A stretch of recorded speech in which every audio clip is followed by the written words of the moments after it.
Hi friends, പുതിയൊരു വീഡിയോയിലേക്ക് എല്ലാവർക്കും സ്വാഗതം. ഇന്നത്തെ വീഡിയോയിൽ നമ്മൾ നിങ്ങളുമായി ഷെയർ ചെയ്യുന്നത് ഒരു ചെറിയ ഹൗസ് ബോട്ട് യാത്രയാണ്. മിക്ക യാത്രികർക്കും ഏറ്റവും താല്പര്യമുള്ളതും എന്നാൽ നടക്കാതെ പോയതുമായ ഒരു യാത്രയാണ് കായലിൽ കൂടി ഒരു ഹൗസ് ബോട്ട് യാത്ര. ഇതിൻ്റെ പ്രധാന കാരണമെന്ന് പറയുന്നത് ഹൗസ് ബോട്ട് യാത്ര വളരെ എക്സ്പെൻസീവായ കാര്യമാണ് എന്നൊരു തെറ്റിദ്ധാരണയാണ്. എന്നാൽ സാധാരണ നമ്മൾ നടത്തുന്നൊരു യാത്ര പോലെ തന്നെ നമുക്ക് അത്രയും ചിലവിൽ തന്നെ നല്ലൊരു ഹൗസ് ബോട്ട് യാത്ര, അതും ഫുഡ് ഉൾപ്പെടെയുള്ള കാര്യങ്ങളിൽ ചെയ്യാനായിട്ട് സാധിക്കുമെന്ന് ഈ ഒരു വീഡിയോ കണ്ടു കഴിയുമ്പോൾ നിങ്ങൾക്ക് മനസ്സിലാക്കാനായിട്ട് സാധിക്കും. ഒരു ഹൗസ് ബോട്ട് യാത്രയുടെ എല്ലാ വിവരങ്ങളും അതിനോടൊപ്പം തന്നെ ഞങ്ങൾ കണ്ട മനോഹരമായ കായൽ കാഴ്ചകളുമാണ് ഈ ഒരു വീഡിയോയിൽ ഞങ്ങൾ നിങ്ങളുമായി പങ്കുവെക്കുന്നത്. സാധാരണയായി യാത്ര ചെയ്യുമ്പോൾ നമ്മൾ നേരിടുന്ന പല പ്രശ്നങ്ങളും ഒരു ഹൗസ് ബോട്ട് യാത്രയിൽ ഇല്ല എന്നുള്ളതാണ് ഈ ഒരു യാത്രയുടെ പ്രത്യേകത എന്ന് പറയുന്നത്. സാധാരണയായി യാത്ര ചെയ്യുമ്പോൾ നമ്മൾ ഒരേ സ്ഥലത്ത് തന്നെ ഇരുന്നു കൊണ്ട് യാത്രയിലുടനീളം കാഴ്ചകൾ കാണേണ്ടതായിട്ട് വരും. എന്നാൽ ഒരു ഹൗസ് ബോട്ട് യാത്രയിൽ നമുക്ക് നടക്കുവാനും കിടന്നുകൊണ്ട് കാഴ്ചകൾ കാണുവാനും വരെയുള്ള ഫെസിലിറ്റീസ് അവൈലബിൾ ആണ്.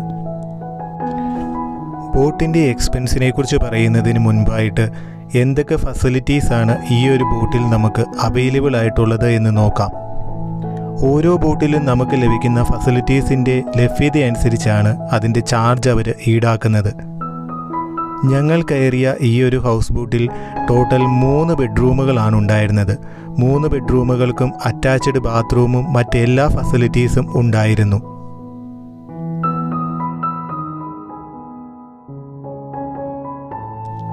ഇപ്പോൾ വീഡിയോയിൽ കാണുന്നതാണ് ഈ ഒരു ബോട്ടിലുണ്ടായിരുന്ന ആദ്യത്തെ ബെഡ്റൂം.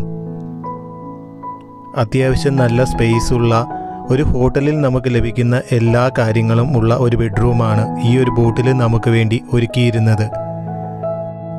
ബോട്ടിനുള്ളിലെ ചെറിയ സ്ഥലത്ത് ഒട്ടും സ്ഥലം വിട്ടുപോകാതെ നല്ല രീതിയിൽ ഡിസൈൻ ചെയ്താണ് ഈ ഒരു ബെഡ്റൂം അവർ ഒരുക്കിയിരിക്കുന്നത്.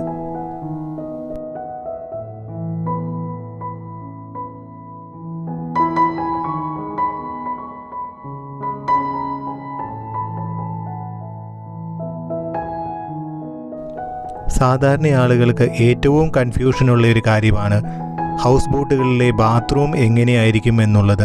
ഞങ്ങൾ കയറിയ ഹൗസ് ബോട്ടിലെ ആദ്യത്തെ ബെഡ്റൂമിൻ്റെ ബാത്റൂമാണ് ഇപ്പോൾ കണ്ടുകൊണ്ടിരിക്കുന്നത്. സാധാരണ ഒരു ഹോട്ടലിൽ നമ്മൾ റൂം എടുക്കുമ്പോൾ കിട്ടുന്ന ബാത്റൂമിൻ്റെ എല്ലാ ഫെസിലിറ്റീസും ഹൗസ് ബോട്ടിലെ ബാത്റൂമിൽ നമുക്ക് ലഭ്യമാണ്. കുളിക്കാനും മറ്റു കാര്യങ്ങൾക്കുള്ള എല്ലാ ഫെസിലിറ്റീസും ഈ ഒരു ബാത്റൂമിലുണ്ട്. അത്യാവശ്യ സ്പേസും നീറ്റ്നെസ്സും ഇതിൽ നമുക്ക് കാണാനായിട്ട് സാധിക്കും.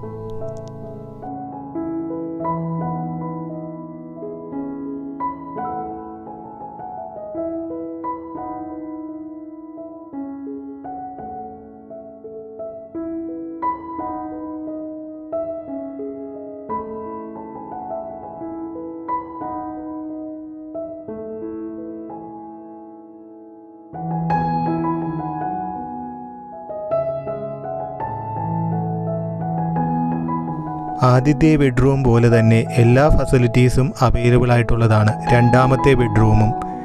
ഇതിലേക്ക് നോക്കിയാൽ നിങ്ങൾക്കൊരു കാര്യം കാണാനായിട്ട് സാധിക്കും. ഈ ഒരു ബെഡ്റൂമിൻ്റെ വിൻഡോ തുറന്ന് ആ ഒരു കർട്ടൻ മാറ്റിക്കഴിഞ്ഞാൽ അവിടെ ഇരുന്നു കൊണ്ടോ വേണമെങ്കിൽ കിടന്നുകൊണ്ടോ വരെ നമുക്ക് പുറത്തെ കാഴ്ചകൾ കാണാനായിട്ട് സാധിക്കും. കുറച്ച് പ്രായമായ ആളുകൾക്കാണെങ്കിൽ ഒരുപാട് നേരം ഇരുന്നു കൊണ്ട് കാഴ്ചകൾ കാണാൻ സാധിക്കില്ലെങ്കിൽ റൂമിലേക്ക് വന്ന് കിടന്നുകൊണ്ട് വേണമെങ്കിലും കാഴ്ചകൾ കാണാനായിട്ട് ഹൗസ് ബോട്ടിൽ സാധിക്കുമെന്നത് വളരെ വലിയൊരു പ്രത്യേകതയാണ്. മൂന്നാമത്തെ ബെഡ്റൂമാണ് ഇപ്പോൾ നിങ്ങൾ കണ്ടുകൊണ്ടിരിക്കുന്നത്. മറ്റു 2 മുറികളിലും ഉണ്ടായിരുന്ന അതേ ഫെസിലിറ്റീസ് തന്നെയാണ് മൂന്നാമത്തെ ബെഡ്റൂമിലും ഉള്ളത്. ഒരു ഹൗസ് ബോട്ടിലെ ബെഡ്റൂമുകൾ ഏറ്റവും സൗകര്യത്തോടു കൂടിയാണ് അവർ നമുക്ക് വേണ്ടി ഡിസൈൻ ചെയ്തിരിക്കുന്നത്. അവിടെ ഇരുന്നു കൊണ്ടും കിടന്നുകൊണ്ടും പുറത്തെ കാഴ്ചകൾ ആസ്വദിക്കാനായിട്ട് നമുക്ക് സാധിക്കും.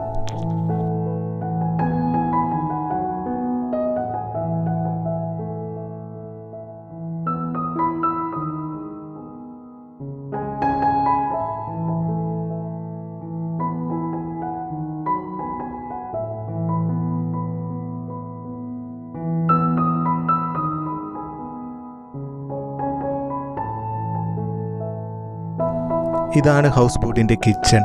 നമുക്ക് വേണ്ട ഫുഡുകളാണ് ആ ചേട്ടൻ അവിടെ പാകം ചെയ്തുകൊണ്ടിരിക്കുന്നത്. നമ്മൾ പറഞ്ഞിരിക്കുന്ന ഫുഡ് അവിടെ നമുക്ക് ലൈവായിട്ട് കുക്ക് ചെയ്ത് തരികയാണ് ചെയ്തുകൊണ്ടിരിക്കുന്നത്. നമ്മൾ ചെന്നതിന് ശേഷമാണ് അവർ ഫുഡ് പ്രിപ്പയർ ചെയ്യാനായിട്ട് തുടങ്ങുന്നത്.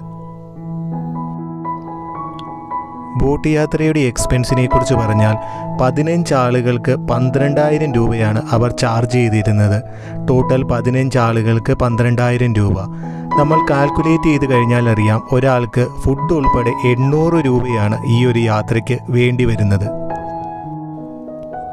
ഈ വരുന്ന 800 രൂപയിൽ ഒരാൾക്ക് ബോട്ടിൽ കയറുമ്പോൾ തന്നെ തരുന്ന ഒരു വെൽക്കം ഡ്രിങ്ക് ഉണ്ട്, അതുപോലെ തന്നെ ഉച്ചക്കത്തെ ലഞ്ചുണ്ട്, പിന്നീട് ഇറങ്ങുന്നതിന് മുൻപായിട്ട് നമുക്ക് തരുന്ന ചായയും അതുപോലെ തന്നെ സ്നാക്സും ഉൾപ്പെടുന്നതാണ്. ലഞ്ചിനുണ്ടായിരുന്ന ഐറ്റംസ് എന്തൊക്കെയാണെന്ന് ഈ വീഡിയോയുടെ അവസാന പാർട്ടിൽ നമ്മൾ കാണിക്കുന്നുണ്ട്. ഇനി ആളുകൾക്കുള്ള മറ്റൊരു സംശയമെന്ന് പറയുന്നത്, ഈ ഒരു ബോട്ടിങ്ങിനായിട്ട് വന്നാൽ വണ്ടി ഇവിടെ പാർക്ക് ചെയ്യാനായിട്ട് സൗകര്യം ഉണ്ടായിരിക്കുമോ എന്നുള്ളതാണ്. തീർച്ചയായും ഇവിടെയുണ്ട്. നമ്മൾ ബോട്ടിങ്ങിന് വേണ്ടിയിട്ട് പറയുന്ന കമ്പനികൾ തന്നെ നമുക്ക് അതിന് വേണ്ടിയിട്ടുള്ള സൗകര്യങ്ങൾ ചെയ്തു തരുന്നതാണ്. ഞങ്ങൾ വന്നപ്പോൾ ധാരാളം വണ്ടികൾക്ക് പാർക്ക് ചെയ്യാൻ സൗകര്യമുള്ള ഒരു പാർക്കിംഗ് സ്പേസാണ് ഞങ്ങൾക്ക് വേണ്ടി അവർ ഒരുക്കിയിരുന്നത്. വ്യത്യസ്തമായ യാത്രകൾ ഇഷ്ടപ്പെടുന്നവർക്ക് ഒരു ദിവസം ഫാമിലിയോടൊപ്പമോ ഫ്രണ്ട്സിനോടൊപ്പമോ വന്ന് നന്നായിട്ട് എൻജോയ് ചെയ്യാൻ സാധിക്കുന്ന, ചെറിയ റേറ്റിൽ ഫുഡ് ഉൾപ്പെടെ എൻജോയ് ചെയ്യാൻ സാധിക്കുന്ന ഒരു സ്ഥലമാണ് ആലപ്പുഴയും ഇവിടുത്തെ ഹൗസ് ബോട്ടുകളും.